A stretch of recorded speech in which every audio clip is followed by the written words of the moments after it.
ప్రతిరోజు పాలిటిక్స్ గురించి మాట్లాడే నేను ఇవాళ పికిల్స్ గురించి మాట్లాడక తప్పడం లేదు. మూర్తి గారు, ఇలాంటప్పుడే గుండె రాయి చేసుకోవాలి. ఏం చేస్తాం, ఒక్కోసారి కూరలెన్ని ఉన్నా పచ్చడి లేందే కొందరికి ముద్ద దిగదు.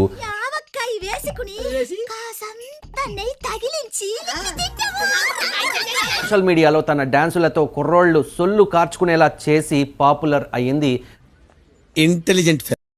అలేఖ్య చిట్టి నోటి దోల వారి వ్యాపారాన్ని మూసుకునేలా చేసింది. నాకేం తెలీదు. ఇది ఎక్స్పెన్సివ్ అన్నావు అంటే నీ అంత చీప్ ఫకింగ్ ఫెలో ఇంకెక్కడ ఉండడు. చాలా పద్ధతిగా మాట్లాడుకోవడానికి చాలా పద్ధతైన వాళ్ళందరం ఒక చోట కలిసాం. గట్టిగా ఫోకస్ చేయాలన్నమా కెరియర్ మీద. ఎందుకంటే లేదంటే నీ గర్ల్ ఫ్రెండ్ లేదంటే నీ పెళ్ళం. వాడు తిట్టిన తిట్లకు మనిషి అన్నవాడు ఎవడైనా ఊరేసుకొని చచ్చుండేవాడు. నువ్వు కెరియర్ మీద ఫోకస్ చేసి అప్పుడు ప్రేమ పెళ్లి ఇటు జోలికి వెళ్ళు. బాబు మోసాయో కుత్తే నా బతుకుని బుగ్గి పాలు చేశాడు కదా రాని అయ్యా. ఎందుకంటే ముష్టి పచ్చడే కొనలేకపోతున్నావు, నువ్వే పడరా. ఒరే పూర్ ఫెలో, ఇలాంటి డీటెయిల్స్ అన్ని నీకెందుకురా?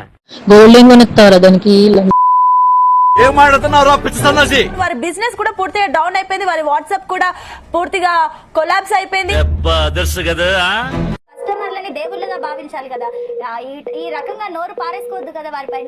వేసేసాడు, బాగా వేసేసాడు. మేము బిజినెస్ అయితే ఆపేసామండి. 26th డేట్ ని లైసెన్స్ అనేది క్లోజ్ అయింది.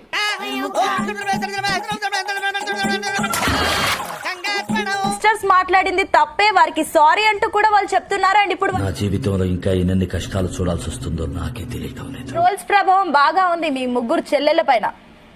ఏమండి, నోరుంది కానీ ఇష్టం వచ్చేది వాకూడదండి రావు గారు. ఏమో ఎలా జరిగేది అలాగే జరుగుతుంది. ట్రోల్స్ కంటే డబ్బు కంటే ఎవరి మాట్లాడుకునే కంటే మనిషి ప్రాణం అనేది చాలా ఇంపార్టెంట్. అంతేగా అంతేగా అంతేగా.